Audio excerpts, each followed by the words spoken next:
Polisi mu disitulikiti y'e Kamuli ekutte abantu 10 ab'ekidiini ekyakazibwako eryanjiri nkalu okubadde nnamukadde w'emyaka 80 omutandisi w'eddiini eno nga bano babadde basimbire ku enteekateeka ya gavumenti ey'okubala abantu egenda mu maaso okwetooloola eggwanga.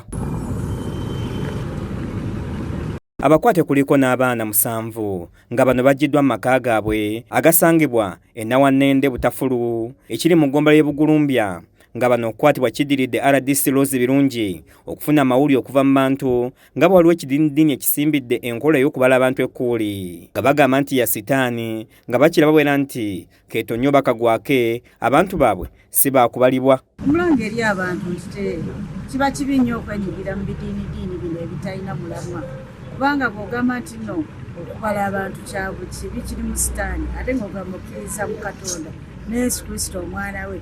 Yesu Kristo okumuzaala maama we ne Yosefu Maria ne Yosefu baali bagenze gye bazaala Yosefu nga bagenze okubabala. Abamu ku baana bakwatiddwa kiteebereza okuba nti bazuukulwa nnamukadde yaleeta ekidiinidiini kino nga ituukidde mu maka gano ng'abakulira ekidiinidiini kino bamazeemu dda omusubi.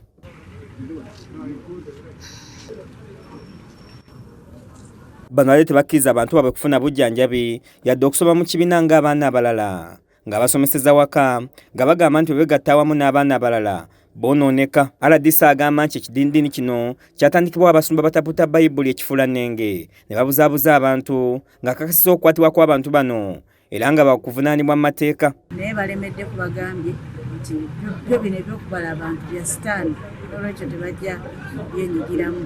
Mwawulidde bulungi nti etteeka weeriri eri abo abagaanye okubabala okubawandiika bakusibwa n'olwekyo abantu abo tubakutte tubaleeta ekinaku nti bataddemu n'abaana abato babajemesa nabo. Ye ssentebe wa disitulikiti y'e Kamuli Maxwell Kawembula agamba nti buli mukulembeze kimukakatako kakasa nti abantu babalibwa. Ndikubira omulanga abakulu b'amasomero aga private n'aga gavumenti nti muli kwenda okubisa abaana nga tonatona bwe twenda ayika ekyokubalibwa webanatyama abasomesa abaana abakolaku nga basinziira ku muwendo gwabwe kikulu. Asumani Mukembo yakusakidde eggulire lino ku lwa KSTV agaleero.